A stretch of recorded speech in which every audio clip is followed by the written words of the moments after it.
A happy November 1st to you on this Monday morning.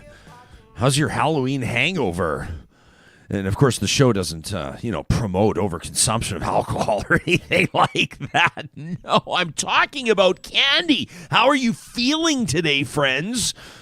Coming up in just a moment, a deep dive, a review of Halloween through the eyes of the team here at Real Talk. But first, a note on this November 1st that this episode is proudly presented by our friends at Bitcoin Well.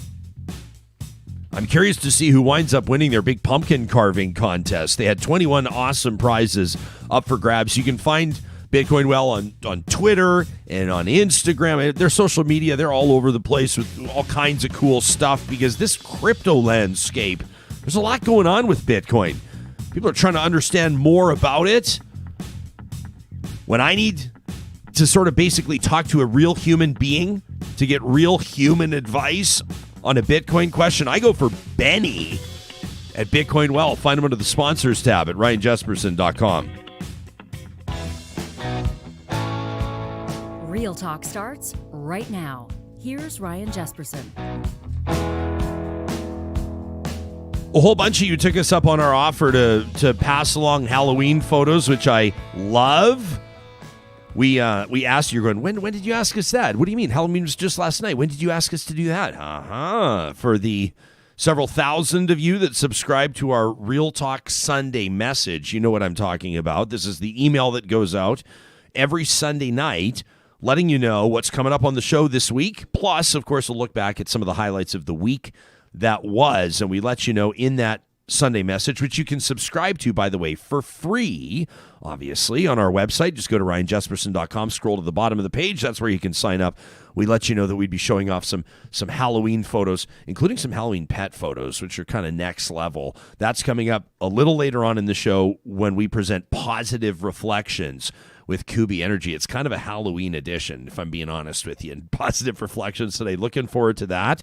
The team, bright-eyed this morning, and so it leads me to sort of speculate or wonder, and we didn't talk about this in our production meeting, whether or not the two of you were like burning the midnight oil up late. Halloween on a Sunday night is a bit of a different deal than if it was on the Saturday. Did you have a whole bunch of people, Hoyle, showing up to your front door? Are you in one of the neighborhoods that see 300 kids or 800 kids or something wild? Not so much. I had my lights off. Had your lights off. Wow, that's okay. It breaks my heart to say that because I just it's still a pandemic. I couldn't bring myself to do it. I couldn't. I sat in my house feeling guilt and shame, as you should. Literally with all the lights off, just sitting in my guilt and shame. Did any of the kids still come up and ring the doorbell and trick or treat, and even with the totally dark house? I kept waiting for the thud against the window, the egg, but nothing came. Yeah. One group of kids did, and it was my nephew, and I was like, no, I don't have candy. Did you at least give him like a can of I don't know. I was going to say tuna, but I don't even know if you have tuna in your house. I don't know what sort of canned goods you keep. We don't know each other that well. I've not sort of examined your pantry, if you know what I mean. You haven't thrown that sounded kind of fucked up. That sounded wrong. I haven't examined your pantry, if you know what I mean. No, what do you mean? No, I mean literally, I have not been to your house and snooped in your pantry. Are you blushing? I am blushing a little bit. I don't know why I had to throw in the "if you know what I mean" at the end. That's what took it in the different direction.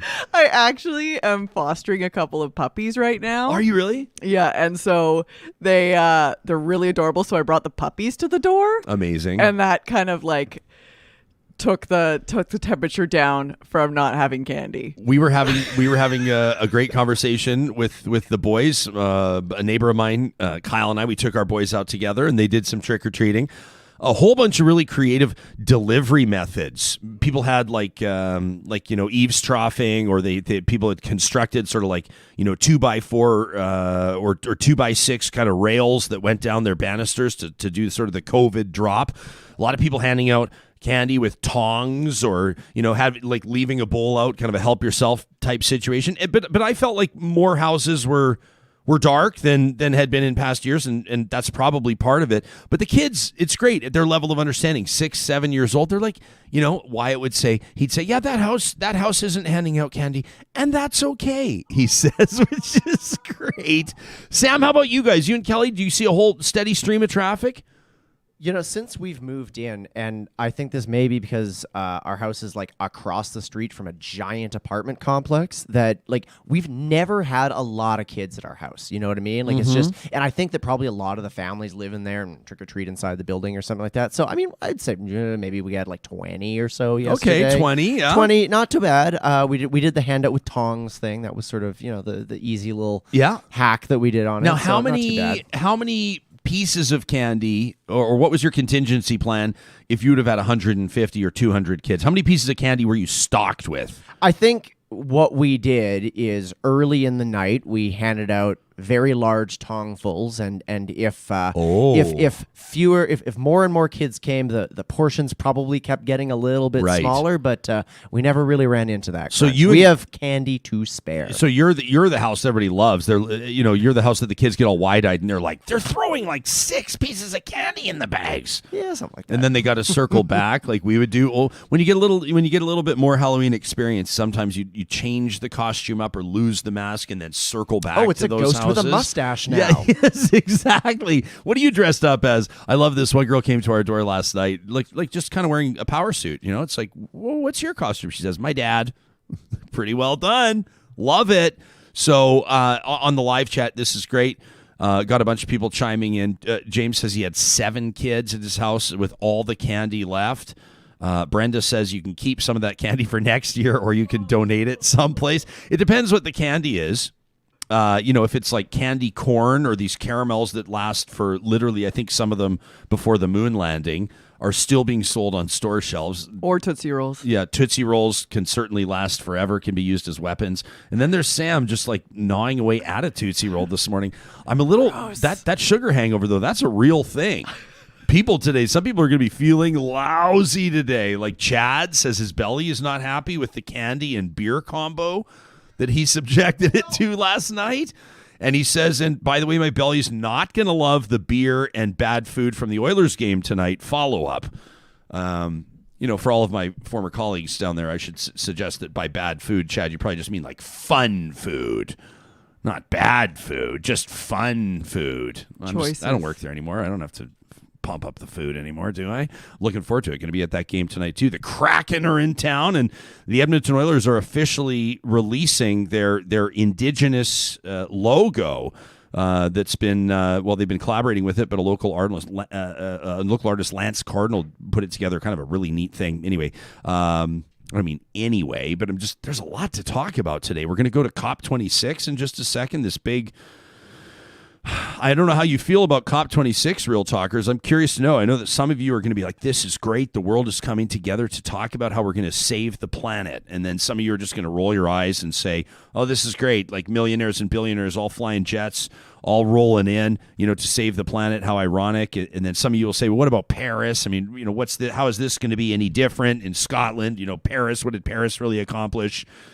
Tyson, Atleo, Caroline Lee, and Mark Linus are going to join us. Sarah's put together a roundtable to kick us off this morning. And we'll be talking about COP26 and what would be, I like this. Caroline, who's going to join us, put together a blog post where she took a look at 5 things, like sort of 5 markers for success. How would you gauge it, or how would you define it as a successful environmental summit? That in just a moment. Supriya Dwivedi will join us, great friend of the show, a political analyst. She's a member of our editorial board, senior counsel at Enterprise Canada. You've probably seen her on CBC's Power and Politics as well. We're going to get into a couple of things. COP26, the Facebook rebrand to Meta, and the Prime Minister's cabinet. I want to ask her what jumped out at her. And then a little bit later on in the show, coming up, I guess, in just under an hour, November is Family Violence Awareness Month. And we're going to take an interesting angle on this. We're going to talk to a representative from the Alberta SPCA about their pet safekeeping program. It's something you might not think about, but oftentimes pets, people love pets like family members. I even know that I need to check my language right there, because people will say, what do you mean we love them like family members? They are family members, which I agree with. I agree with. You know, we have 2 animals that sleep with us in our bed. If they weren't family members, what on earth would I be doing it? I gave up a while ago. This was like a source of kind of consternation. Because it was like, dogs can like shed a little bit, or they've been running outside. They run outside to go pee before they go to bed, and they come back in, and then there's like paw prints on the sheets, and you're like, man, the bed is supposed to be like the, sort of like the where the what's the word? It's just kind of like the where you go to, like, if there's any place in the house that's like a spa, that's like, you like get into bed and like feel the it's like the safe haven, and then all of a sudden there's animals in the bed, and I was like, what's going on?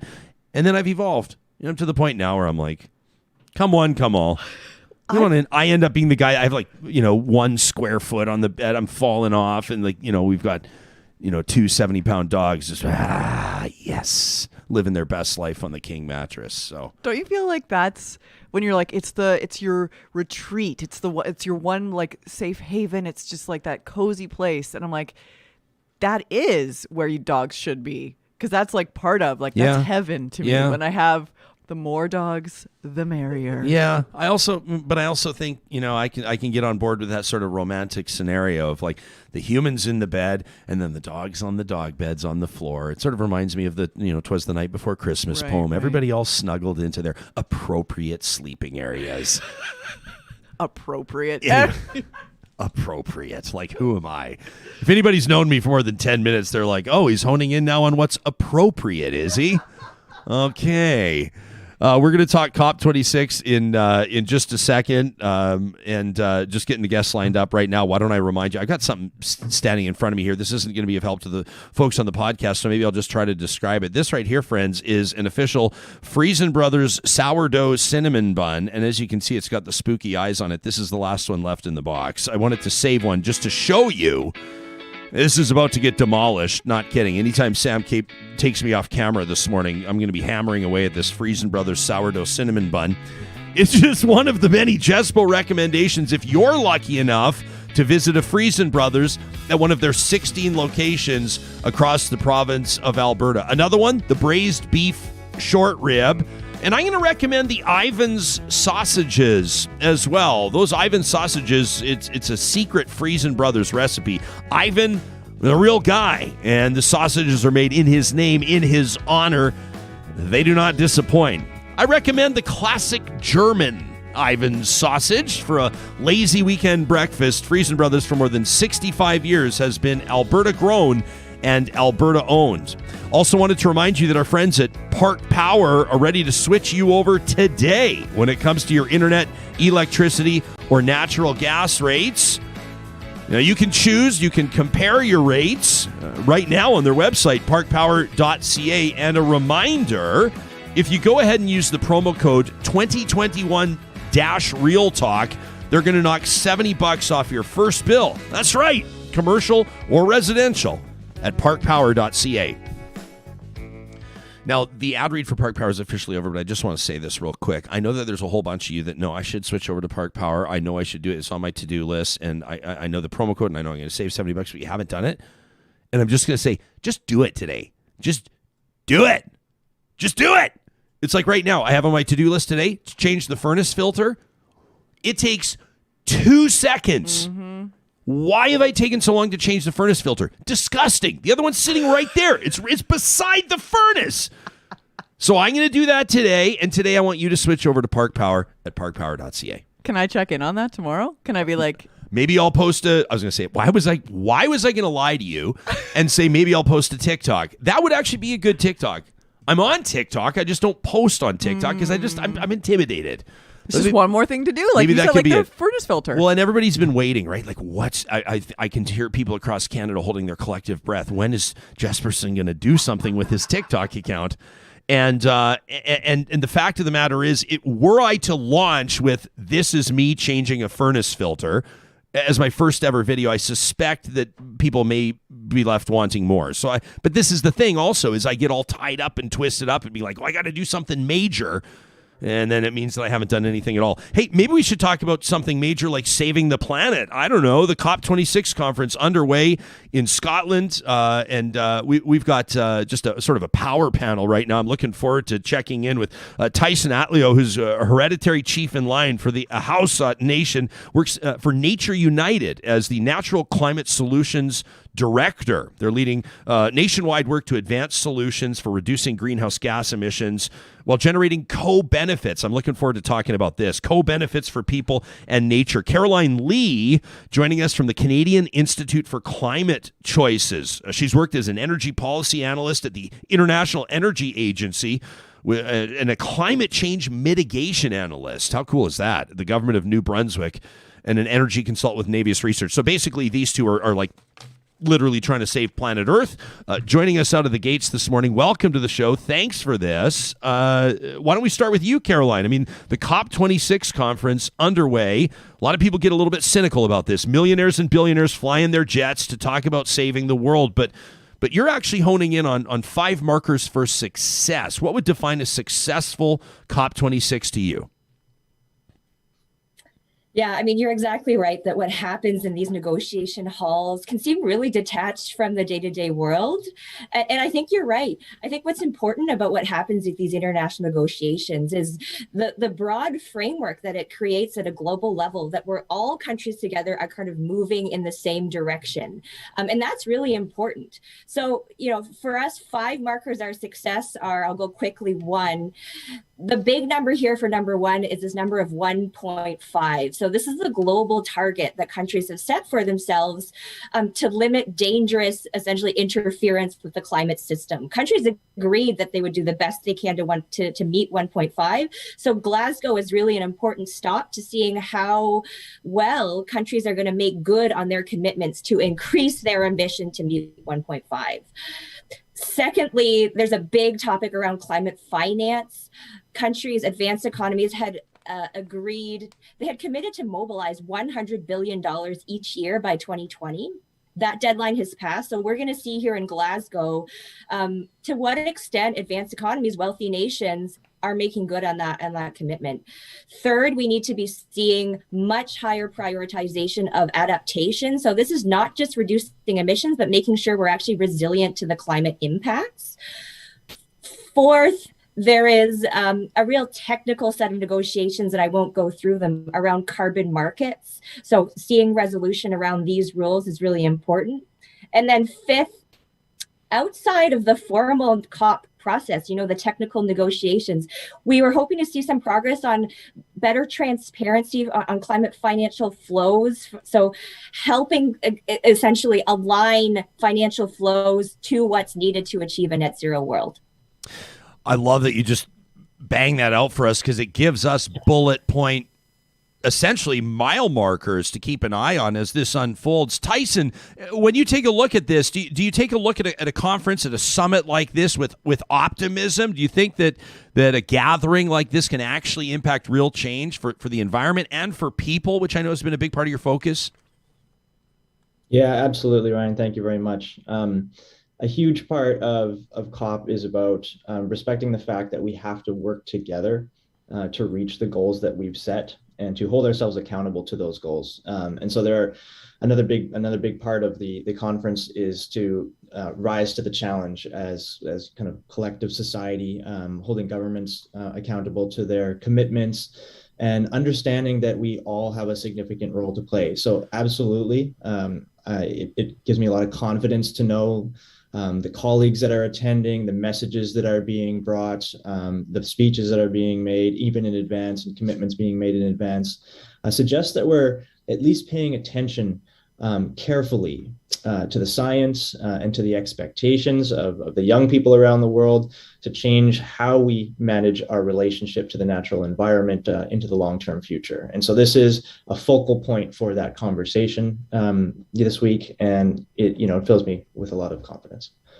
Caroline, how much does it matter or not, that, for example, China's not sending representation, not a video statement? I know some people seem to be quite concerned about that, and other people are saying, good, the Chinese aren't flying their big jets. They're like everybody else. There's all these different perspectives on it. But if you got China not necessarily on board here. Russia, not necessarily on board here. How much does that matter?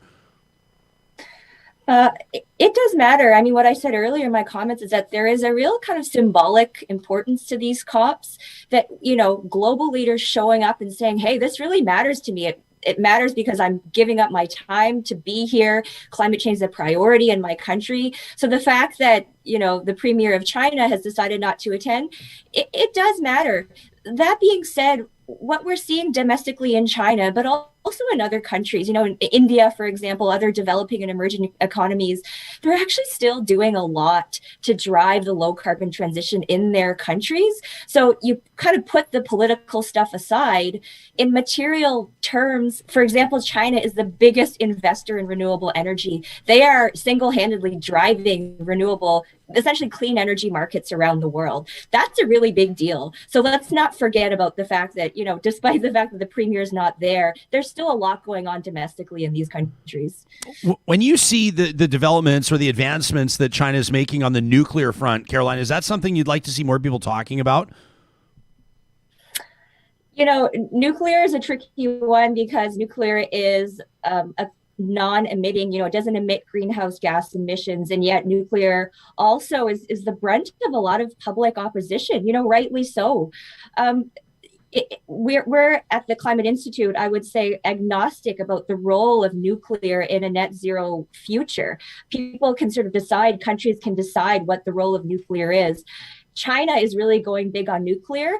A big reason why is that they're trying to phase out coal, which is the dirtiest fossil fuel in the world. They're trying to phase it out of their electricity system. They have a lot of coal in their electricity system, and nuclear is helping them do that.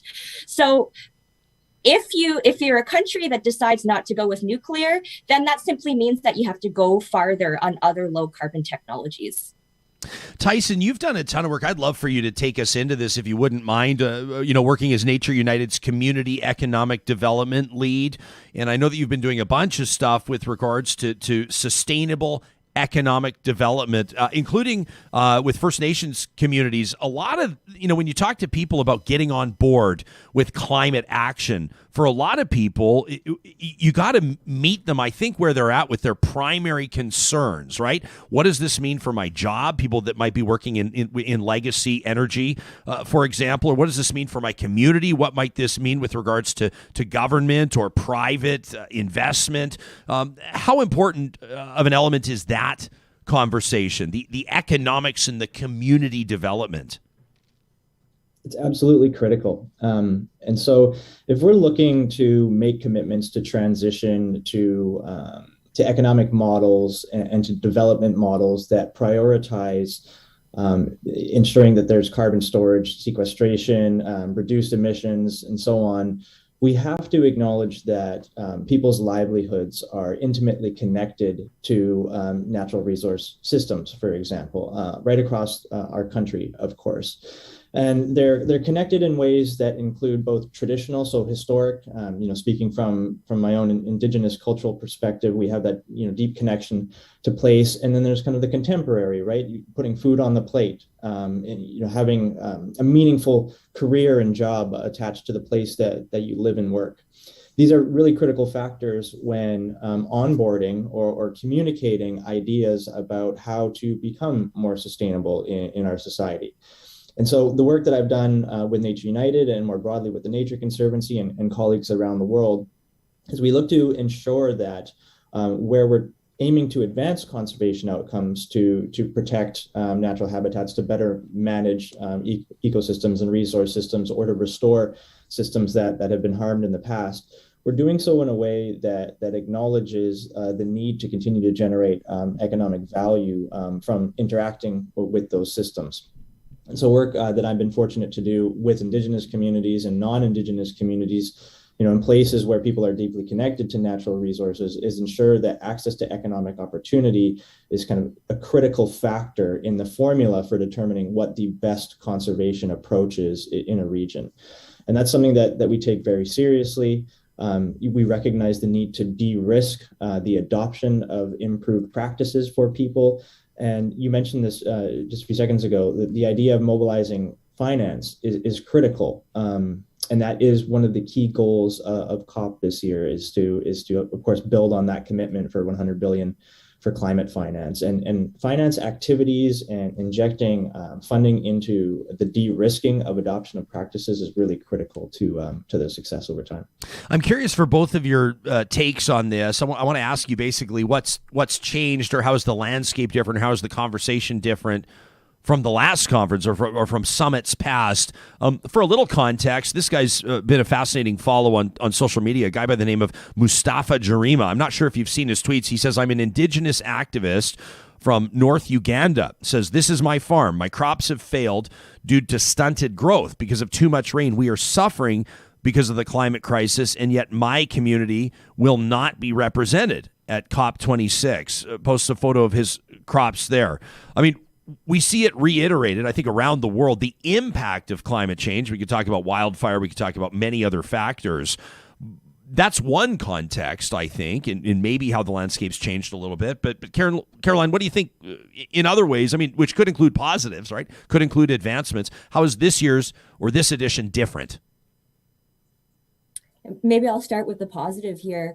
You know, in 1 year's time, I think we've seen a lot of new commitments by countries in terms of increasing their ambition to get as close as we can to that 1.5. So we actually have 70% of global GDP now, excuse me, covered by net zero commitments. So commitments to achieve net zero emissions by mid-century. A short year ago, we did not have that at all. So the urgency of the climate crisis, I think, is starting to be translated into country commitments to do more. That's good. We know that country commitments still fall short of what's needed to achieve 1.5. So we're still not there at all in terms of our ambition to get to those global goals, but we've made a lot of progress.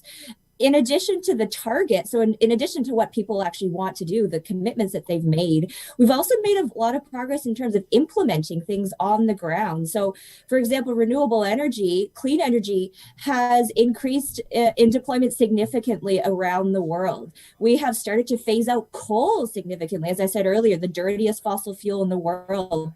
We have less coal than we did in our electricity generation systems than a year ago. So things are also changing on the ground, which is positive. What would you say, Tyson, with regards to changes? What jumps out at you? Just the fact that you shared that jumps out at me. Those are the changes. We're starting to hear the stories of where people are disproportionately impacted by climate issues. You know, the reach is beyond culture and often beyond politics in terms of how this is going to impact people around the world. So the fact that you shared that and the fact that we're talking about it is where that change is happening. We're changing the tiers of leadership associated with the climate crisis. And so that gentleman that you just posted, he's officially in this context a leader and championing the need for change. And here we are kind of channeling that leadership and chatting about it. And we hope the same thing is happening at the conference, of course, that leaders are paying attention to those that are disproportionately impacted and, you know, developing strategies in order to mitigate that impact. There are leaders that belong to countries like ours, like Canada, and other G20s that have the opportunity to kind of step up and lead the way and make inspiring commitments to see opportunity and support those on the ground to act on those opportunities. So that we know that there are a ton of tremendous opportunity in natural climate solutions, alternative energies, and so on to mitigate and adapt to climate change, but they just aren't being deployed fast enough to meet the urgency of the change and of the need, of course. And so you have farmers, ranchers, foresters, indigenous governments around the world and other land managers that need access to more support in the form of technical knowledge, regulatory incentive, reduced financial risk to adopt change practices. And that is now the change that needs to happen. Okay, we know it's happening. We're seeing this around the world. And now we need to actually invest in change today. And that's what I'm hoping comes out of the conference, of course, is that commitment to invest. As we're streaming live and as we're essentially recording this podcast, the President of the United States is addressing the conference right now. And Joe Biden's talking about, he's calling essentially for a decade of action on climate change and making a commitment to cut greenhouse gas emissions in the United States, he says, by over a gigaton by 2030. He's talking about how climate change is impacting people's lives and livelihoods. And I think a lot of people from around the world, including people that are listening to this, that are watching this, are going to be aware of what's going on in Glasgow. And it's certainly on their radar. But as is oftentimes the case, I think, G7, UN, whatever, people see all the world leaders and they'll see all the Rolls Royces and the Bentleys and the jets. And it just doesn't feel like it's relevant in their neighborhood or in their own backyard. And oftentimes I like to wrap up a conversation by essentially asking for a call to action, or some homework or something to think about, something that we could do today, something that would reflect, our awareness that each of us can make an impact. Is there something that jumps to mind, Caroline? And feel free to interpret the question as you will. Sure. Maybe I'll mention a couple of things. I think one thing that's really simple is that we each have the power to vote for political leaders that have the ambition to actually tackle this climate crisis head on. That's really simple. We vote for the people that we think are going to make a difference. And that means being informed about different party platforms and being conscientious in who we support using our vote. So that's one simple thing. Secondly, in terms of what we do in our individual lives, I don't want to kind of give disproportionate attention to the role of, say, individual action, because I think achieving our net zero goals requires things that are frankly beyond what each of us can individually do. It requires changes at the systemic level. That being said, I think each of us individually can choose to do things that are supportive of climate action. So things like, if it's time to retrofit our homes, choosing energy efficient appliances, doing things that make our homes more efficient. Especially here in Canada, we use a ton of energy for space heating. Things like, actively choosing to use active transportation where we can instead of single occupancy vehicles. Simple things like that, I think, have material impacts on the success with which we'll tackle this climate crisis. Absolutely tangible stuff, right? And then, like we alluded to earlier, I know I'm not. A friend of mine told me over the weekend, he thinks on the show I say to state the obvious too much on Real Talk. I thought, am I stating the obvious too much? But maybe that's what we mean by Real Talk. It all comes down to finances too, doesn't it? Maybe pay a little bit more up front, although that might even be irresponsible for me to say, Caroline, because I'm not even sure that when it comes to energy efficiency, that pricing on things like appliances may be dropping. In other words, you're not paying that high premium for more efficiency these days, but in a way that, yeah, you can feel good about it. Or better about it anyway, but at the same time, you're going to save some money. For a lot of people, quite frankly, that's what's going to push them to action, right?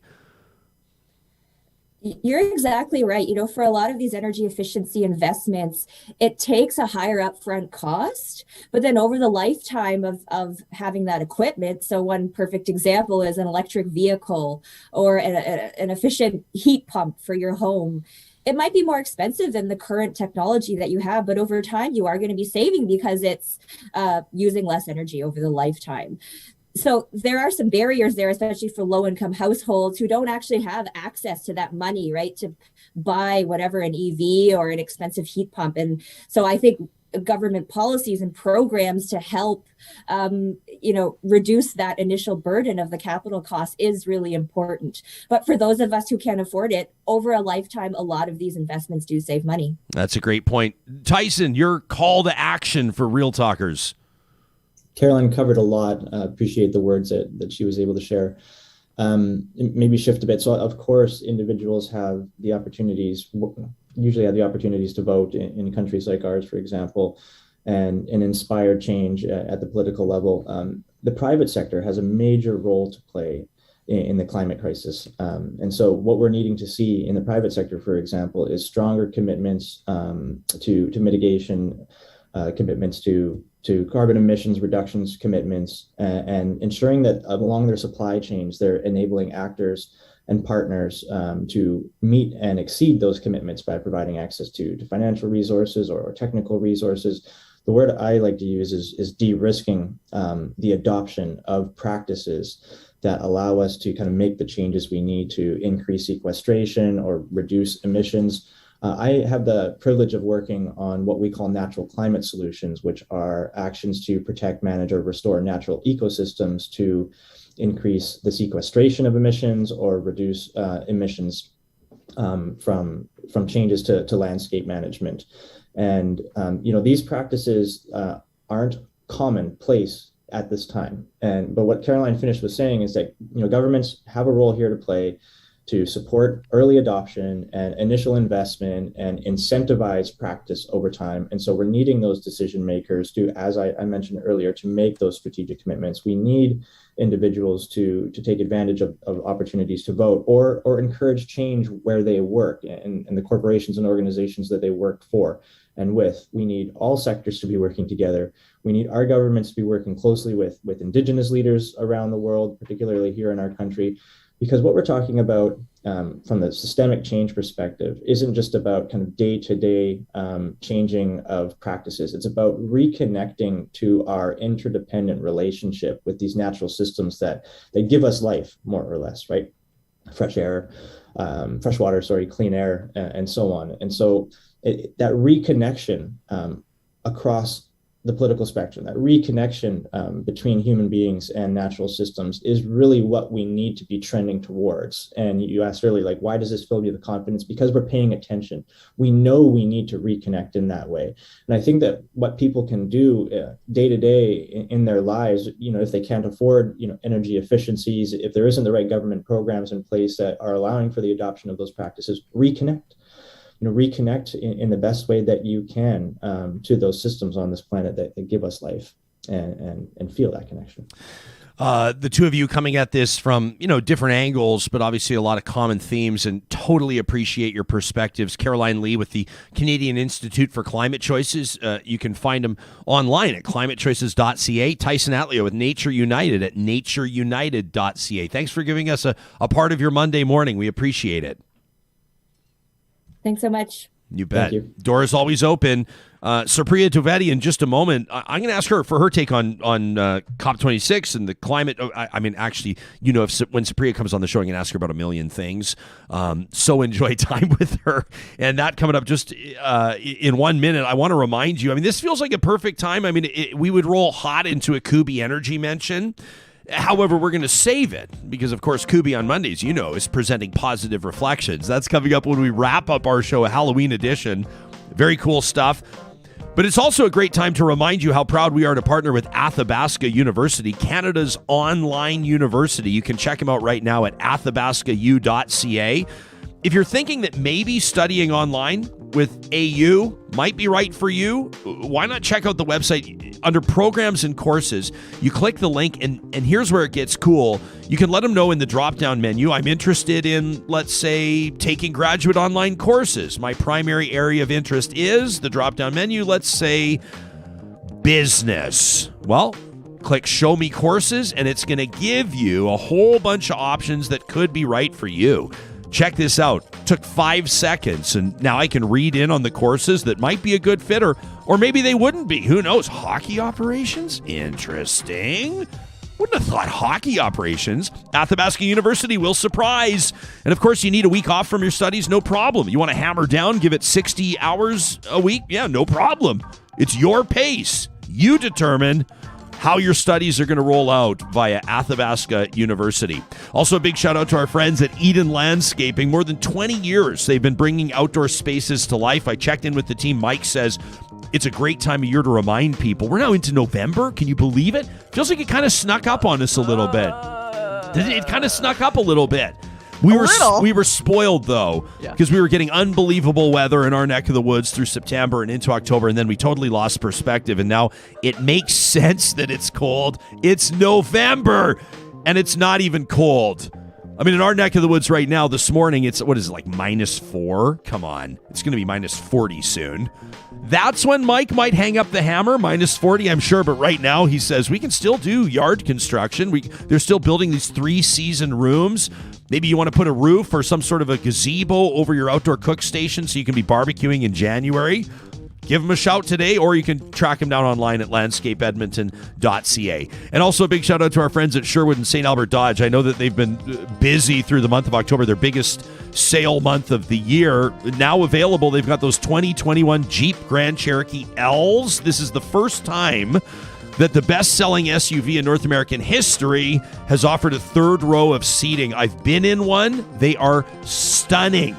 Bang for buck in the SUV market, nothing beats the Jeep Grand Cherokee, and you'll find better selection at St. Albert and Sherwood Dodge than you will anywhere else. They can share their inventories. You can find them online via the sponsors tab on our website, or of course you can check them out in person. Supriya Dwivedi, you know her. She's a member of our editorial board, a great friend of the show, senior counsel at Enterprise Canada, visiting researcher at Ryerson University. Of course, you've also probably seen her on Power and Politics, joining us on the heels of what I'm sure was a lively Halloween in her household. Good morning. Yeah. How are you feeling? You have Good a candy. morning. You have a candy hangover like everybody else? Yeah, definitely. A huge candy hangover. And I had to wake up this morning to tell my 2-year-old that trick-or-treating is only one day a year. I'm worried she's going to escape and end up shaking down my neighbors for more candy as the day goes on. Because she's not having the fact that Halloween's just once a year. But, so this was your first Halloween in the new house, right? Did you use it as an opportunity to get to know the neighbors a little bit? Yeah, I mean, I think so. It helps when you have an adorable 2-year-old trick-or-treating for the first time, right? I mean, last year, there was sort of this edict not to go out. And I mean, I think there were a couple of houses that had put out bowls of candy. We certainly did that. But this year was just, I don't know, it's a completely different vibe, right? I think the kids were energized, especially the older kids that, know what trick-or-treating is and know that they'd missed out on it last year. Were just raring to go. And it was nice to see everyone in their costumes. But yeah, man, candy hangover. They don't cover that in the parenting book. You know what I made myself do? I'm sort of trying to get, when I'm making my living on camera, like I have for a long time. And so certain things I'm like, listen, this COVID, and I'm not apologizing for it I'm not being too hard on myself, but I'm like, I did put on the COVID-15 like a bunch of other people did. And so I'm working back with my trainer now, Graham Duty. He's doing an amazing job, sort of working with me where I'm at. We've taken a few steps back, Supriya, not going to lie. But another big one for me is just controlling my impulses. I can be a very impulsive eater. I love celebrating. And so last night I made myself, with all the little candies and the little chocolate bars and stuff, I was like, you're going to put the wrappers right there on the table, right in front of you. Because I find if I can throw them out one by one and you lose track of how many you're having, you know what I mean? Yeah. And so when I got you need that candy graveyard. I needed the I needed the carnage. And it wasn't even necessarily just for me, but also for my lovely wife, who can look across the room. And if there's 18 wrappers, she's going to be seriously? So this is my new form of accountability that I introduced last night. I think it worked out all right. I mean, I'm here with you today without the shakes, which is good. That's a bit of a change for me on a November 1st. Did you have it? What are you when you try to make a new impression or a big impression in the new neighborhood? Do you go big chocolate bars, or did you have any strategy on that front? No, we probably should have. But our only strategy was to ensure that we didn't run out of candy. You don't want to be the new house on the block that, can't even be bothered to buy that extra box of candy to ensure that you don't run out. But there was one house that, interestingly enough, was handing out full-size chocolate bars on my block that I certainly appreciated, even though prior to them handing out full-size chocolate bars, the only reason why I took notice of that house is because they had a giant People's Party of Canada sign on their lawn during the election. So, interesting times. I saw your tweet about that. I was hoping you'd bring that up. So yeah, because that's mixed feelings. I mean, they support Maxime Bernier and this deplorable party, this sort of scummy little movement. Yet at the same time, big chocolate bars is kind of that's what they do, though. It's like when the Hells Angels build playgrounds in neighborhoods. They're like, are we really that bad? Yeah, they get you with the full-size Kit Kat. They get you. Yeah. That's where they get you. That's also why we don't release the address of this studio, because I suspect we might be firebombed if this interview makes it out. Hey, I had an amazing conversation, about this COP26 and trying to get some different angles, but real talk on it, because we know that people are sitting there going, all these millionaires and billionaires and flying in, and the Bentleys are all idling outside the buildings, and everybody's flying in their private jets, and all of this is true. This is all true. But does the end justify the means? And what does this mean for the average Canadian? COP26. How do you approach a story like this? Obviously, you're a keen observer of news events around the world. Yeah, I mean, that's a great question. And, your point about it maybe not trickling down to your average Canadian or your average person even, I think is poignant, because if you're looking at some of these negotiations, they're relatively high level, they have to come upon some sort of agreed statement, and it's not easy to do. So it's like, what does that really mean? And I think what Canadians should really take away from this is that we're in a much better place, I suppose, today, right, in 2021 than we were just prior to the Paris Agreement. So, about 6 years ago or so.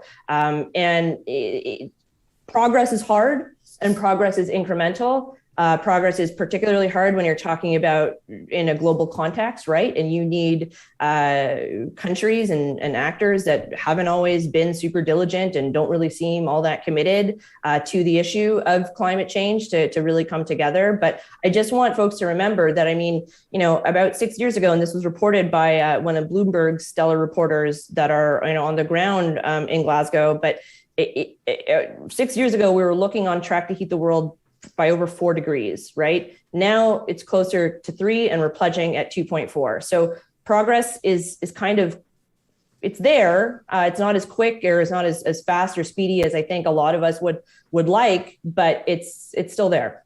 And I wanted to add, every time you and I talk, we talk politics. And so I find sort of the political angle on this and picking our prior guests' brains. One of the things is, what role should government play on this? And we've got some interesting comments here, even on our live chat, like, audience members saying that, perhaps certain provinces should send their own representatives to this COP conference. Different provinces have different realities with regards to infrastructure or investment or incentives.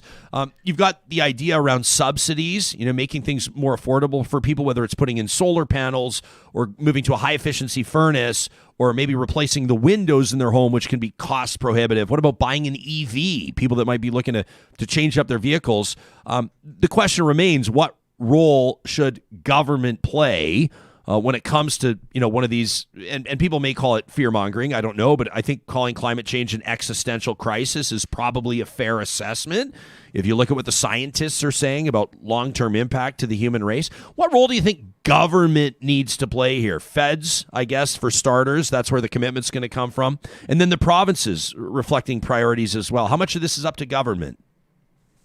A whole bunch, right? And I would say the vast majority of it is up to government stepping up to the plate. And the issue of the provinces stepping up is a real interesting one. You mentioned EVs and you mentioned infrastructure. I will tell you that in an Ontario context, if we had everybody switch over to EVs in a very short time period, there are a lot of good, legitimate questions out there as to whether or not our grid would be able to handle it. And if you're talking about a more, even more hyper-local perspective, if you're talking about it in the Toronto perspective, right? Where are folks going to plug in their EVs, like actually physically plug them in? And these are all, they seem like really minor issues when you're talking about the planet warming and, countries being consumed by the sea, essentially with sea level rise. But these are questions that we're going to have to grapple with. And I don't know if we've grappled with them to the degree that we could or we should, because these are all going to be questions that are looming in our near future, even with our own stated commitments in this country that we've sort of pledged to do. And I'm very curious to see where that will go. But, to your point about different provinces having different infrastructure priorities, the electricity grid is a really good example of one where it varies quite drastically from province to province. And we're going to have to figure out a way, to really upgrade some of that in order to match our commitments. Yeah, I had a interesting conversation with a pal.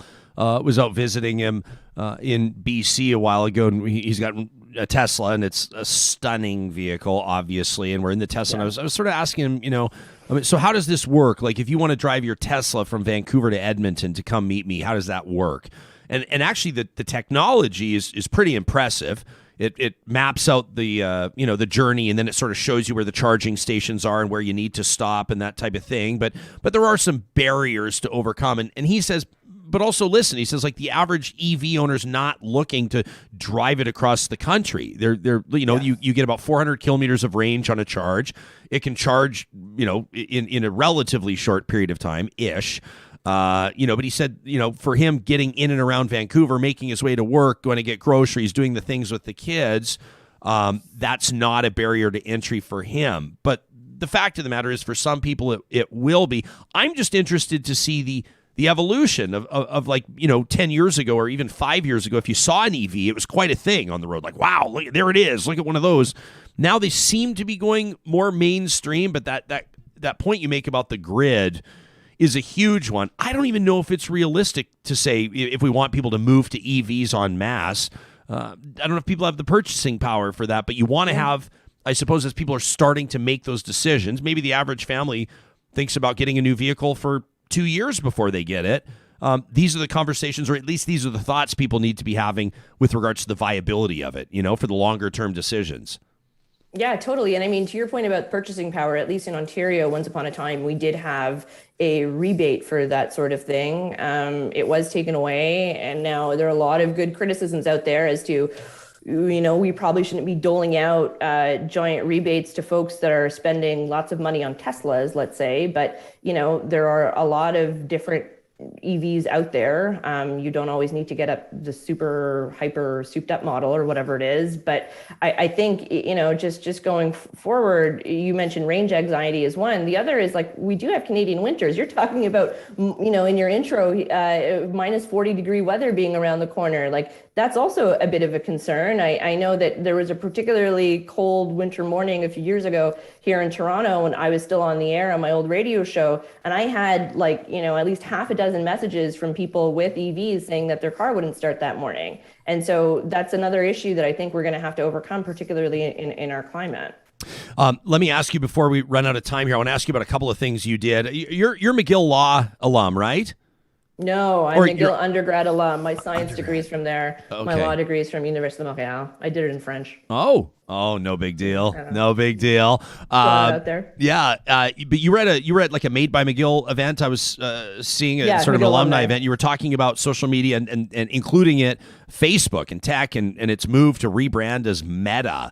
And I'm just curious for your take on this. I've seen a lot of people talking about how it's essentially a brand evolution. I mean, aside from trying to move on from controversy and move away from maybe a brand that's become toxic, might be too strong of a word, but the well's been poisoned a little bit with regards to public opinion on Facebook, and a rebrand can do that in a way if it's done right. But a lot of people are suggesting this is an indicator from Mark Zuckerberg's team that they're moving away from just the social media platform or what people understand Facebook to be right now. What are you reading into this rebrand to Meta?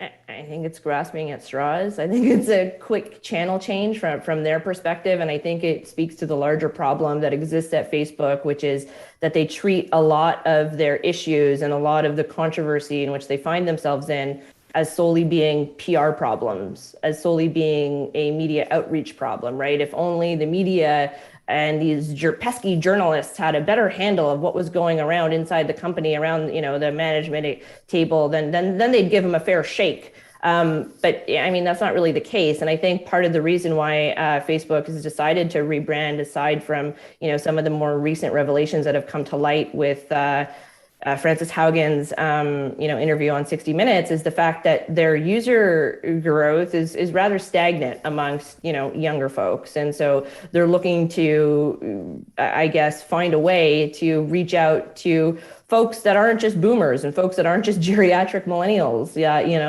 like myself. And so it's I'll be interested to see as to whether or not that ends up happening. But I mean, right now, everything that Zuckerberg presented with respect to Meta, it's all just it's a pipe dream, right? None of it is there. None of it is reality. And I think it's really interesting that the coverage that they got, a good chunk of it was kind of okay, well, let's see where this goes, and not more of the, well, what exactly it is that they're doing. I mean, it's kind of reminiscent of when tobacco companies used to try and explicitly, market to kids. And that will be a very interesting thing to see how Meta kind of evolves and what their real end goal is, right? Because I mean, isn't it just to consume more of your life so they can sell you more shit and sell your data to more third-party advertisers, right? And depending on what you believe or what you sort of read into some of the company's priorities or the rumors,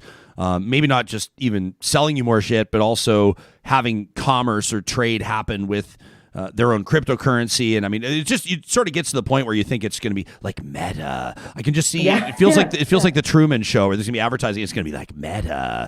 I don't know. It feels like the breakfast is going to be named Meta. Like everything's going to be, you know what I mean? It's just kind of wild.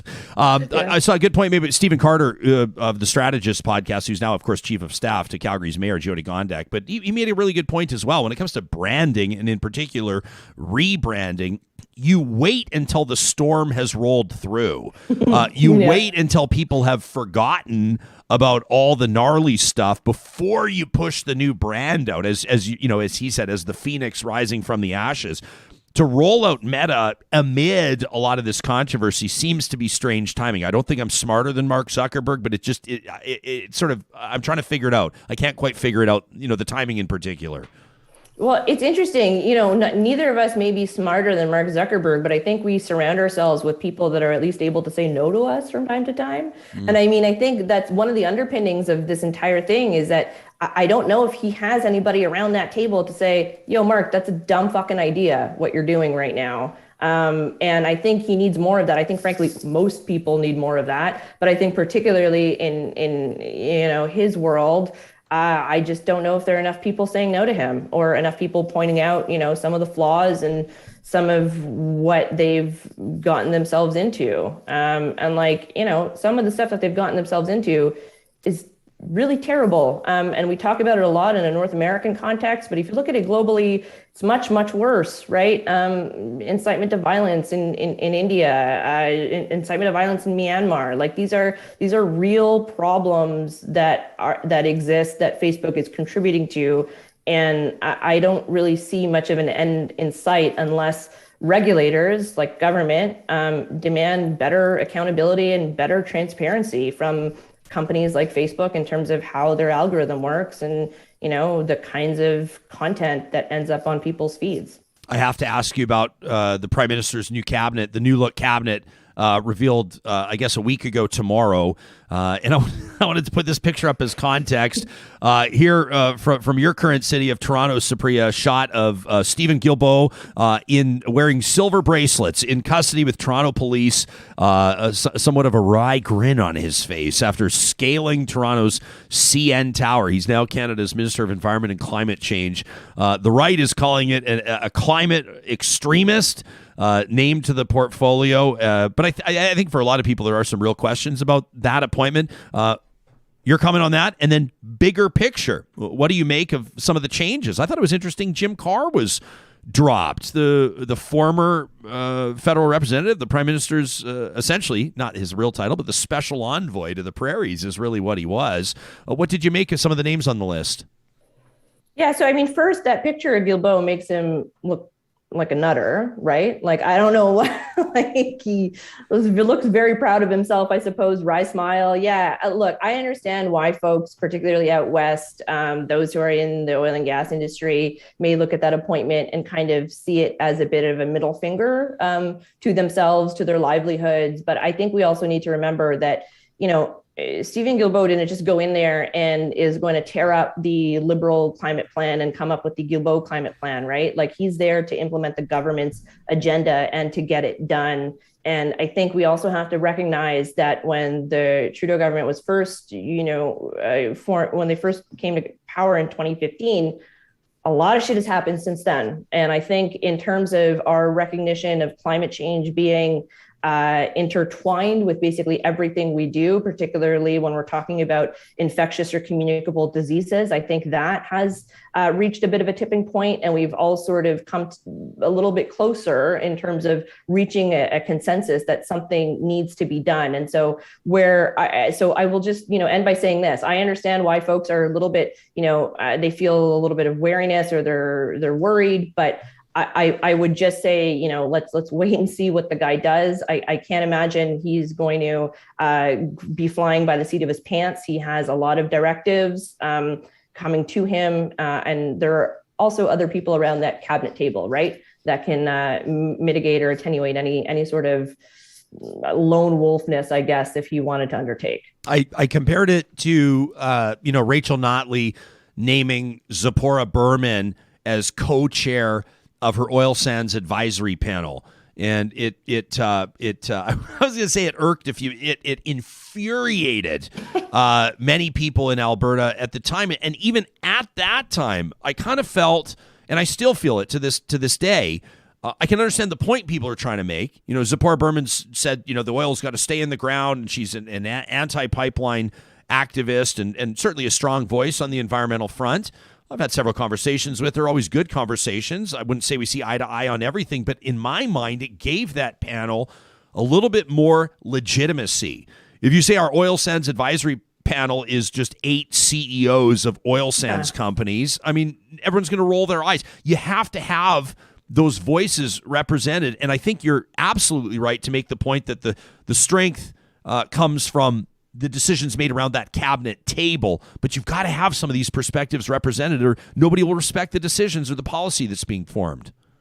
Yeah, and I think we also have to recognize that, the Guilbeaus of the world do also represent a good chunk of the electorate, right? Sure. And so he's not alone in this, in his views and in some of his policy positions, and I think we need to recognize that. Yeah, Don Braid, the columnist here in Alberta for Post Media, said that Guilbeault being named to the Environment Ministry was his greatest anti-oil stunt yet, which I thought was pretty well said. Just one thing quickly on Post Media. we have independent analysis to show just how shitty of a job they've done in terms of reporting and commenting on climate change. So they may want to check on their own house over there. Supriya Dwivedi, real talk all the time. Absolutely love it. Thanks for joining us. Have an amazing week.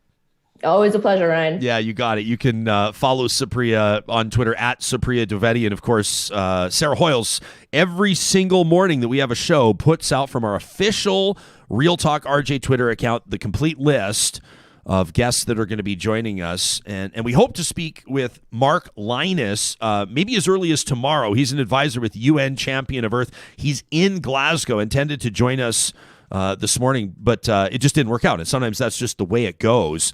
I was blown away by those photos that a lot of Canadian journalists that are over there on assignment in Scotland were posting. It looks like even just getting in to the COP26 conference was a wild endeavor this morning. Check these out. This one posted from David Cochran. He says, this is one entry point to the summit. This is the line behind me, says David, an hour after we joined the security line. Imagine, how many people is that without me exaggerating based on what we can see? Is that 300 or 400 people right there, looks like? A couple other tweets which were really striking. This one from Glenn McGregor says just massive lineups at delegate and media security screening points for COP26 in Glasgow. He says it's not COVID safe. He says it's not smart security. Poorly done, Scotland, says Glenn McGregor. And Chris Brown from the CBC says we are in the enormous mass of people outside COP26, the summit, trying to get in. Will it ever happen? I don't know about you. I still feel, we're not out of this pandemic. Someone close to me has been calling it an endemic in front of everybody. I'm not sure if she's trying to get under their skin or not. I don't know. But the fact of the matter is COVID's still a reality. Are you like me? Do you get anxiety when you see like 400 people slammed together? They're wearing masks, but still. And they're outside, but still. I don't know if it's going to take years to get over. We've developed certain sensitivities, or like, what's the word I'm looking at? You have this like internal kind of visceral react. Like I tense up when I see big crowd. Are you the same way, Sam? I can see both of you are nodding your heads.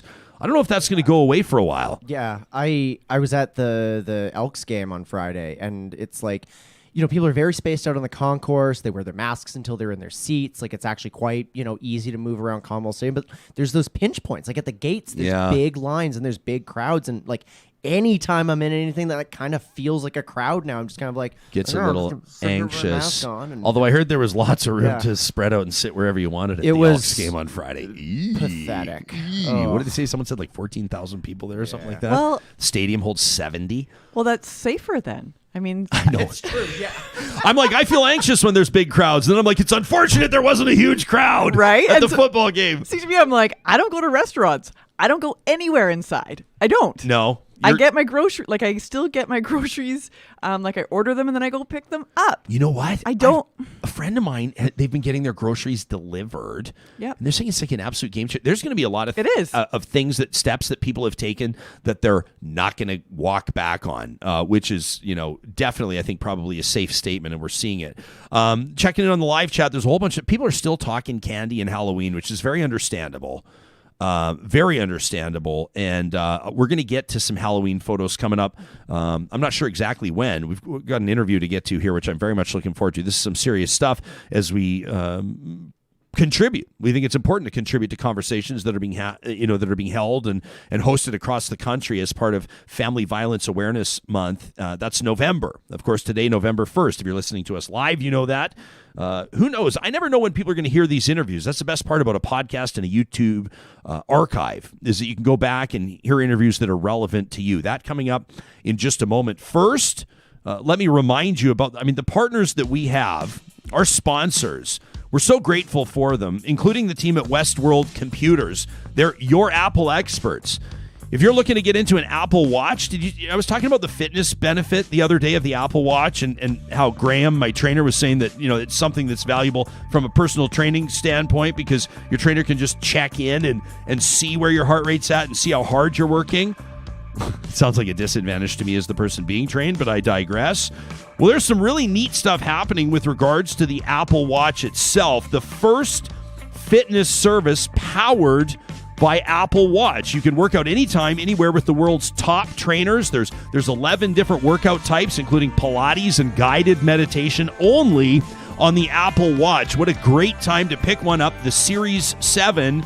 You can buy it right now at westworld.ca, or you can go see them in store. They'll ship across Canada, family and independently owned for more than 40 years. Same deal with Local Waste. They've been family owned for a quarter century, and that business is constantly growing. They've been expanding across Alberta, across Saskatchewan, and I know big plans for the future. We invite you to keep it local, whether it's a construction site, a temporary bin you're looking for, maybe some big landscaping work, part of your fall cleanup before the snow falls. If you're a business owner and you're the one in charge of getting that bin out back, I would almost go so far as to guarantee you're going to get a better deal when you get in touch with Local Waste. I've never seen a company so keen on competing for and earning business. Had lunch with them last week. Just a legendary leadership group there. You can find them online at localwaste.ca. Well, November is Family Violence Awareness Month across the country. And we wanted to have a conversation that would be relevant and important, but also maybe touch on an issue that potentially flies under the radar. When we talk about family violence or domestic violence, how much do we talk about pets and how they play into it? Not just as potential victims of violence, but also as potentially a reason why somebody may stay in a scenario that's certainly not safe for themselves or anybody else. Julie Evasiuk is the coordinator of the Pet Safekeeping Program via the SPCA of Alberta. Before working with the SPCA, Julia was focused on poverty reduction at a local food bank. A wide breadth of experience here, and I'm grateful that she's agreed to join us this morning. Julia, welcome to the show. Before we go any further, for anybody watching on YouTube, you have to tell us who's sitting on your lap. Who are we seeing here? This is Casey. He's our one family welfare ambassador dog. He's also my little precious baby who lives with me at home. But he did come through our program. So we like to raise awareness of our programs by telling Casey's story sometimes. So Casey, I'm trying to pinpoint the breed, and I'm not having any. That's not a Yorkie, is it? No, he's mostly poodle and Havanese. Oh, love it. And he's got the man bun on the back. I love it. Like very on trend. Nicely done. This is, I know that when we talk about family violence, domestic violence, and in particular Family Violence Awareness Month, I know a lot of people are, we're going to be focusing in and having the important conversations that we have for many years, but pet safekeeping, I think, can fly under the radar. How did you get involved in this specific line of work? Well, I've always had a human-focused background, always wanting to help people. And I've always had a deep, deep love for animals. Honestly, I didn't know a job like this existed until I applied for it. And I'm so grateful and happy that I've been able to do it. Really, I always assumed that helping animals would be a hobby or something on the sidelines of the work I did helping people. And to be able to combine the two is just absolutely fantastic. So what have you, let me ask you first, like a more personal question. What have you learned through the course of doing this work? You know, it's still the pet safekeeping, the concept of animals being at risk for violence has been out there for quite a long time. It's still something that people don't talk about and don't quite know about. The awareness just isn't there. We say there's a famous line by Phil Arkow, a great researcher in the field of the cruelty connection. If a human is at risk for violence, the animal's at risk for violence. And if an animal's at risk for violence, the human's then at risk for violence. And that's a concept that people don't know enough about it. So where does first of all, I think the number one key point that we need to make is that there's a program available, right? There's a resource available. And I think that the more that people are aware even of that, they can start to dig into it. But how does it all work?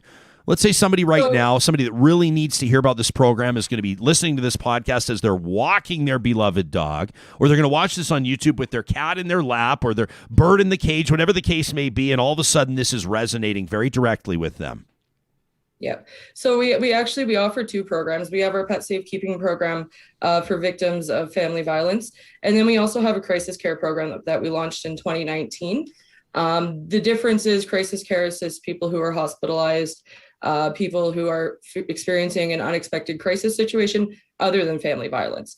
So it's not just family violence that we work on. There's a whole range of situations that we do assist with. It's as easy as picking up a phone and giving us a call. Our phone number is 780-447-3600. Give us a call, send us an email. I will get back to you myself within a couple days, and we'll go through what resources there are out there that can help you as the person in the situation and the pet. The pet side of things is generally quite simple. We have some amazing, fantastic program partners. We know when we place a pet with those people, that pet's going to be safe, that pet's going to be confidentially held. No one's going to know where that animal is. So safety is first and foremost. The animals receive the best behavioral care. They receive veterinary care. So we do standard checkups, spay, neuters, and then we look at if there's any other complex medical needs going on with the animals. And then we focus on the human side as well. We don't want to look after someone's pets and watch that individual fall through the cracks. So that's where our human service side really comes in. We want to see long-term sustainable outcomes for these clients. And we do that by working with hundreds and hundreds of human service focused agencies across the province. So it's a combination of the human and the animal and getting what's best for everyone in that home and keeping that family together. I'm taking a look at some statistics here that are, I guess, believable and shocking at the same time, certainly troubling. In particular, women that are experiencing violence, more than 1 in 3, 36% of them with animals, report that their abuser has threatened or has harmed their pets. 85%, research shows 85% of threats against animals were carried out. I mean, it's not just a matter of people potentially staying in a dangerous situation because of the pet or because they're not sure what they can do with the pet. They want to find safekeeping, but it's also the fact that oftentimes these animals are subjected to violence themselves. Yeah, if someone's willing to hurt a human, they're willing to hurt an animal. And especially if they're willing to hurt an animal, they're definitely willing to hurt a human as well. Those two things go hand in hand. It is the cruelty connection. Those figures that we pulled were from a study that the Alberta SPCA did back in 2012. I would venture that those numbers and those statistics would be even higher nowadays. We've seen a great increase in pet ownership over the last decade since that study was released. We're seeing more homes that have pets, and homes where they have pets, they have additional numbers now. Having 3 or 4 pets is more and more common these days. So I can only fathom that those threats to the pets and the people who are affected has increased as well. Just to be clear here, Julia, are these animals, are they sent out to sort of foster homes, so to speak, or is the Alberta SPCA managing their care? I would imagine sometimes this might be a matter of 72 hours and sometimes maybe this is 72 days. How does it all work? So we access private boarding facilities. Okay. A lot of the time, these animals are a huge way to control the individuals. So keeping those animals safe, keeping where they are completely confidential is very, very important. We did look at foster homes, but if someone wants to take a dog for a walk and walks down a public street, that's a risk. And that's a risk that we can't take with these animals. Man, these are the things that, somebody that's not walked a mile in these shoes is not going to be thinking about, right? I mean, it's so important. I can see it even reflected in our audience, in our live chat right now, people talking about what an important program this is. This next question, I don't quite know how to ask it because I want to ask you what's been the uptake on the program. And if you say it's been amazing, we've helped so many people out, it's just going to reiterate to us that there are so many people experiencing violence, that there are so many people in need right now. But is it catching on? I mean, do you see evidence of it? Yeah, we've had incredible growth since the program began. So the pet safekeeping program began in 2015. We saw about 200% growth year by year up until 2019. With COVID in 2020, our numbers were down a little bit, which is not a good thing. We know that people were still affected by family violence and they weren't seeking the resources. So that was kind of sad. This year, we've seen a huge amount of growth actually in our crisis care program. So that's the program that assists when individuals are hospitalized. This clip right here is Dustin and Miko. Dustin sought treatment for addiction twice in 2020. And unfortunately, to be able to assist the domestic violence cases, we've had to close our doors for some of the crisis care programming. We've just seen such growth that it is staggering, and we do not have the resources to manage all the cases that we're getting requests for. So this year so far, we've had 318 animals in our programs, whereas when we look back to 2019, for the whole year overall, we had 258. So it's exponential growth that we're experiencing. And it's not just the family violence side of things. We're seeing a lot of effects of the economy and the housing crisis that we're dealing with. It's tough. It's been tough to do our best to keep families together and have to see the amount of need that's out there. It's tough to see sometimes. So people can check out albertaspca.org for details on this program. And I would imagine that a good number of people are going to feel inspired to contribute to this in whichever way they can, including financial donations. What's something you'd like people to take away from this conversation? I always find, when it comes to family violence, one of the things that we know is that each one of us likely, statistically, knows someone that's experiencing violence at home, but it's not on our radar because oftentimes people will keep it quiet. They want to preserve the peace as best they can. They want to protect themselves and others, oftentimes children or pets like we're talking about here. What's something through the month of November and around the year as part of Family Violence Awareness Month that you'd like to assign us to walk with and consider? I think keeping your eye out for those families in need and realizing that pets are a very important part of your family. They're your biggest confidant in your home. They're there with you when you need them the most. Asking people to give up their pets due to an unexpected crisis, whether it be family violence or the loss of a job or a medical emergency, saying, well, just get rid of that pet is not an acceptable way to manage that situation. These are loved, beloved, bonded members of the family. and work needs to be done to be able to protect those relationships, not just for the well-being of the human, but the animal as well. At the end of the day, we are an animal welfare organization, and taking care of animals and making sure that their best interests are maintained is a priority of this organization as well. I was just checking out your website, albertaspca.org. I see that your Christmas cash lottery is underway. People can win cash and help animals. There you go, win-win. There's also a link there to report an animal in distress. The Animal Protection Line, 1-800-455-9003. That's the Alberta SPCA. We've been joined by Julie Evasiuk. Thanks so much for making time for us, and to the pupper as well for hanging out. Very well, like one of the most well-behaved dogs. Was this like 20 minutes on his best behavior? Or is this how chill this dude is all the time? He's usually pretty good. He's a work from home Zoom dog. Oh yeah. So he's grew up through COVID and knows how to Zoom. Well, and a smart boy understands that the more chill that he is, the longer he's able to be in the Zoom call and hang out, right, with Mama. Yeah. Yeah, smart pup. Keep up the great work. Thanks so much for joining us. Of course, November, you bet.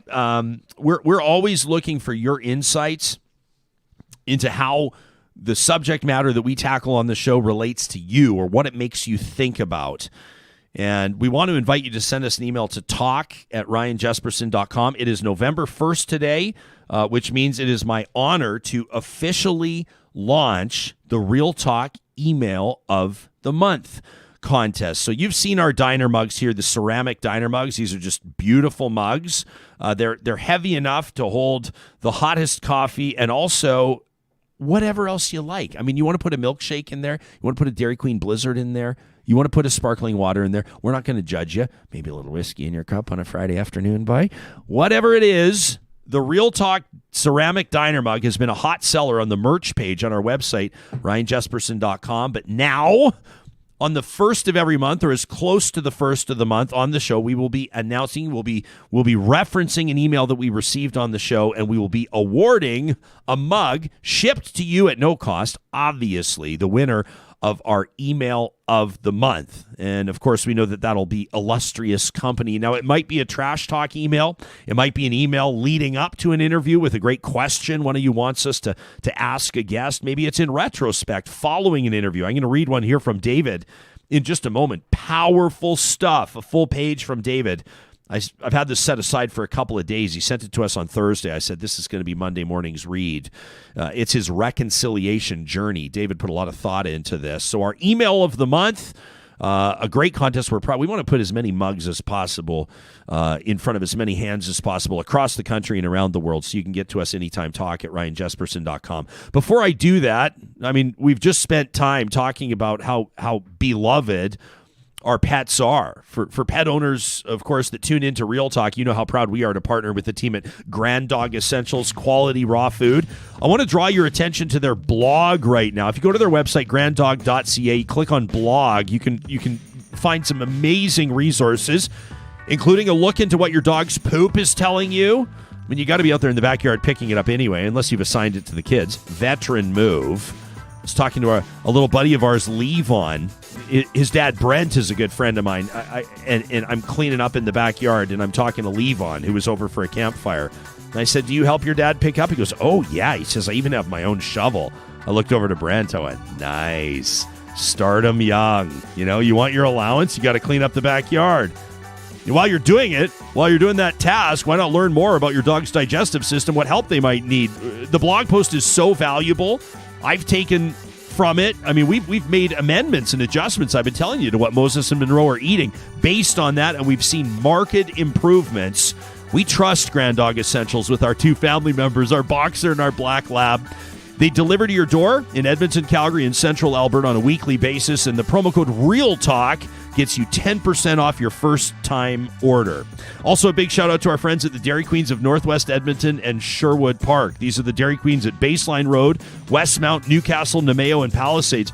I hope that they had a chance to chill out after Miracle Treat Day on the Thursday, the 28th. That was unbelievable. The Dairy Queens of Northwest Edmonton, in particular, topping the $1 million donated mark to the Stollery Children's Hospital. That's because thousands and thousands of people just like you show up every Miracle Treat Day with all of the proceeds, not the profits. I want to point that out. All of the proceeds going to the Stollery Children's Hospital. A huge shout out to our friends at Dairy Queen. $1 million donated to the Stollery. Absolutely incredible stuff. What an amazing summit that is to hit. So I mentioned this email. When David sent it to me, I saw the subject line, reconciliation journey. And I went, okay, you kind of mentally prepare to hear a story. And I had shared some personal experiences that I've had, and we've had some amazing conversations, including with Nigan Sinclair and Jesse Wente about his new book, Unreconciled, and that's what prompted David to reach out. And he said, during breakfast about a week ago, we were tuned into Real Talk. Love knowing that people are tuning into the show while they have breakfast, getting the day started right. Absolutely love it. What an honor for us, by the way. And David says, we were checking out in particular your conversation with Jesse Wente, the author of Unreconciled. Very intriguing interviews. You said it struck me as a very realistic outlook on what could happen within Canada in regards to reconciliation. David says when it was finished, the interview, it sparked a moving discussion between Corrine and myself. First, some background. We both hail from small town Saskatchewan. Corrine from Shell Lake and myself from Shellbrook. I wonder if Shell Lake and Shellbrook have a rivalry. It sort of feels like they might. I'm thinking of Shelbyville. I won't get too off track here. He says both communities were surrounded by reserves, First Nations reserves, and there were always Indigenous people in our midst. And Corrine's dad used to hire the locals to help with harvest and had a really good rapport with many of the community members. Their farm was just a few miles from the closest reserve. My dad was the local doctor, and he actually taught himself some Cree so that he could communicate with elders that could not speak English, couldn't otherwise communicate with my dad. And he was very well respected among the First Nations for that very reason. And we both had, of course, Indigenous kids in school with us. Some of them lived in town. My family had a favorite babysitter who we lovingly referred to as Grandma Fraser from a local First Nation. And, at the same time, having Native kids in town, says David, always seemed to cause problems. And it wasn't until later in life that I realized what these underlying issues were. I was white and privileged. And typically, at least based on my observations, these kids were in foster homes and oftentimes neglected. And Dad had an elder explain to him one day that there was a fundamental difference in community cultures. When life is very much about property, my house, my yard, my car, my money, my toys, and you contrast it to many of these First Nations, the Indigenous culture within the community, you have a car, so we have a car. You have food, we have food. You have toys, we have toys. He says, it changed how I looked at a lot of things. But then my conversation with Corrine took a turn. We discussed kids that we remembered going to school with and looking back now what their lives were like. And Corrine recounted playing with them in the schoolyard and on hockey teams. And she, as the fifth child from a farm family living in hand-me-downs, realized that she was still so much better off than what so many of her Indigenous friends had. And as farm-ish as her life was, it was still a life of privilege. And she went on to tell me that she now recognizes that many of her Indigenous classmates, as family members or in some circumstances descendants of residential school survivors, arrived complete with all of the stigma and the other troubles packaged with that. By grade 12, she recalled that she had lost two of her Indigenous friends to suicide, one to a horrific altercation. And she wept as she recounted this to me for the first time in our marriage of 35 years. I thought back to my school days, says David, and I too had Indigenous friends that I considered to be close friends, and there were three families in particular that I remember, and all of them were foster families. One family, all three of them legally blind. I remember them having the most amazingly vivid imaginations. It was remarkable playing with those kids. He says, I don't remember ever treating them with disrespect, but I'm sure in some aspect I probably did. They were just the, quote, Indian kids. David says, I'm so ashamed now. I wish I could track them down for a visit. Apologize if I ever treated them badly. You know, because of my dad's involvement with the First Nations, I had always felt like I had some insight, and maybe I did, but I know it wasn't enough. And as Corrine headed off for the day, still with tears in her eyes, I was suddenly hit with a memory, David says, and it was so horrible that I realized that I had locked it away for nearly 50 years. Across the street from us was a guy by the name of Arnie, an Indigenous boy in a foster home. He was our age. We played together all the time. His foster parents were brutal. I mean, they would openly, physically punish him. If there was any little thing that set them off, he was made to go to the hedge and break off a switch. And they would whip him. They'd hit him with it right in front of us.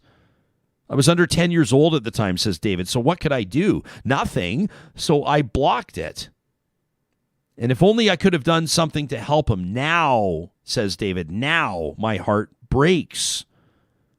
David says, to be honest, last Friday was a hard morning for us, but not nearly as hard as life for so many of the people we grew up around. David says, I hope that this provides value to Real Talkers. I wanted to let you know Jesse Wente's book arrived on our doorstep yesterday. David ordered Unreconciled. If you missed our conversation with Jesse, you can look back on it. I highly recommend it. An incredible conversation. And David, thanks for taking the time to share with us firsthand how you're processing what you're hearing or seeing here on the show. To know that a meaningful conversation, an emotional one, but an important one, happened because of a guest you saw on the show means the world to us. You can be in touch with us anytime. We value your feedback. So many times it drives the editorial direction, at least our awareness of where you're at when it comes to putting this show together. Every Monday, or at least the first day of every one of our broadcast weeks, we take some time to reflect on the positives, the things that make us smile. It's presented by the team at Kuby Energy. Before we get into it, I want to remind you about the amazing work that Kuby's doing as close as you can to net zero, at least to getting to a point where you can minimize your carbon footprint and, of course, find efficiencies as well. Who doesn't want to do that? So if when you think of Kuby Renewable Energy, you're just thinking of houses in the big cities with solar panels on the roof, maybe it's time to reimagine or re-envision what's possible. Kuby has teams of installers that are working across BC and Alberta. They're Tesla certified, journeymen and apprentices, so you know the job's going to be done right. You can request a free quote right now or ask a few basic questions about how solar might be a good fit for you by visiting them online at kubyenergy.ca.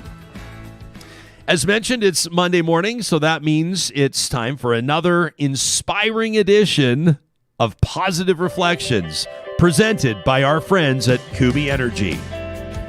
Now, this is a Halloween edition of Positive Reflections, and I'm so excited to get into this. But before we do, I wanted to tee up a conversation that Terry started last week. Terry took trash talk in a different direction. Quite frankly, it's one that I liked because Terry trash talked me. And maybe Hoyles to a certain degree, but I'll take the fall for this one. I was driving the conversation on how old's too old for trick-or-treating and all that kind of stuff. And Terry wrote in, if you missed it, you have to check out Friday's Trash Talk. And she put me in my place. And I started to be a little bit more aware of the age of trick-or-treaters, including last night. And I loved this tweet that we saw from Aaron. Aaron says, my 5'9", 13-year-old son with a deep voice will be out trick-or-treating tonight. She posted this yesterday. Says, we're both trying to hold on to the last bits of his childhood. Please be kind.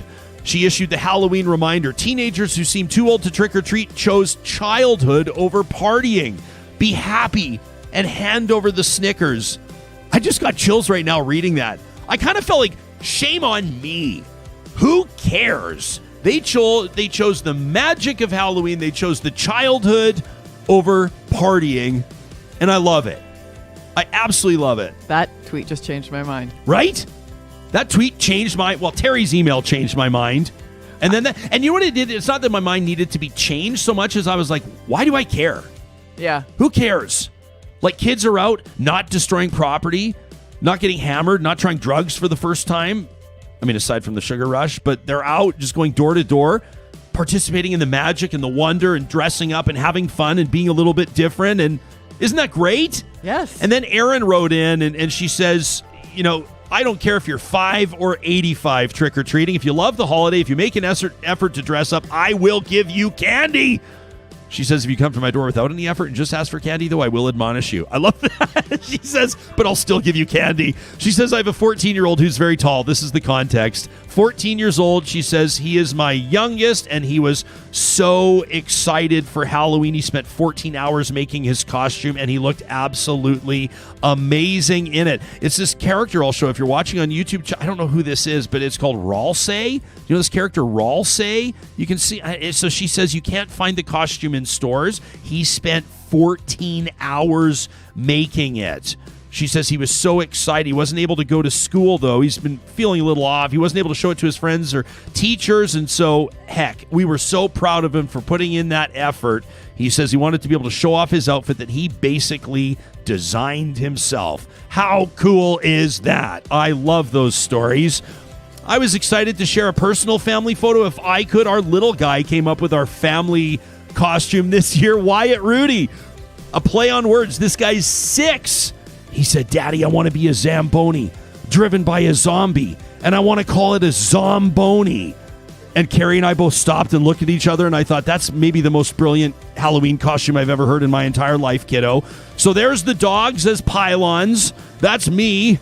Left wing, well, right wing shoots left for the zombies, and Carrie, the zombie figure skater, absolutely love it. Hoyles, tell us about Ranger. Oh, boy. This is a feel-good. It is a feel-good. So I dressed him up as Superman, as Super Ranger, and then some folks tweeted at me and said, hey, you know that Superman's dog, or super dog, is called what is it, Crypto? Crypto or Krypton? Yeah, Crypto. And so I was like, well, that's just branding waiting to happen. So I'd already done the photo. So here he is with his beautiful Superman cape on, jumping for a ball. We had a lot of fun capturing those shots. He looks a little intense in some of them, but he's a good boy. He looks a little intense. So does every dog chasing a ball. Still photos are He's tough. very nice. Check this out. So many of you took us up on our invitation to send us photos. We adore this one from Megan. Can I tell the truth? This is my sister. Aww. Megan sent us this photo of her beautiful boy. This is Arrow. Arrow. Look at that. Unbelievable Halloween costume there. Little dinosaur. Megan rocking her Real Talk water bottle. Atta girl. Very well done. This was from Angela. Absolutely love this one. Angela shared with us her Halloween costume. Very spooky, very scary, very well executed, Angela. How about this this is Lulu. Lulu the dog. What a good sport, Lulu. This is Lulu's. Is that a hot dog stand? Looks to me to be a hot dog stand. Very well done. Real Talkers, so very creative. I'd be curious to know how long Lulu stayed in that costume for. Looks like a good sport for all the photos, That's for sure. Brenda sent us a photo of Sherlock. This is Brenda's dog, Sherlock. Very well done. All the doggos. We got more dog photos than we did human photos, which is great. Puts an amazing smile on your face. This one from James. James sent in his own carvings. This is incredible. James is carving like spaghetti squash and pineapples, going a little bit off the board, which I love. Why conform, right, James? There's no reason to conform. We got this photo from Janice. Absolutely loved this one. Beautiful Halloween. Very well done. We got a couple more photos. This is Halloween in Ucluelet. You blew it. Ucluelet. You blew it, Jesperson. You did. Ucluelet. Halloween in Ucluelet. And Sam, I sent you one with just like moments to spare. Did you get the one from Kim? You're such a legend, Sam. Thanks so much. We love this one from Kim, who got it into us last minute, which is just amazing. She says, this is my, she says, I don't know what the costume is, okay? So don't ask me. She says, but the tall kid is my youngest. She's 14. And Kim said, I wanted to go on the record to join team Let the Teens Trick or Treat. This might be her last year, so go for it. Kim says we had 100 toddlers to teens show up at the door. We gave out the full-size bars and pixie sticks, and we had the best time. All manners of gratitude for several hours from every child, says Kim, and it warmed my heart. So whether you're, like Kim said, a toddler to a teen, or like Aaron said, from 5 to 85, don't let anybody, including the blowhard host of Real Talk, convince you to stifle the magic of any of your favorite holidays. Stand proud, let your creativity shine, and if it puts a smile on your face, don't you dare apologize for it. Lesson learned over here. Message received, Real Talkers. We love you guys. Coming up on the show tomorrow, hometown hockey host Tara Sloan will join us. Chance she's talking to the NHL commissioner, Gary Bettman, today. She'll give us a full review on the Kyle Beach Chicago Blackhawks story. Plus, authors Dr. Amir Hussein and Omar Mualim, a great friend of the show, will take us into their research on the history of Muslims in North America. What are some of their favorite or most consequential stories flying under the radar? We'll find out. Plus, friendships between different animals in the wild. Not a Disney story, but real life. That to come, plus so much more in this week of Real Talk. Make it a great Monday, friends, and we'll chat with you again tomorrow. Thanks for checking out the show.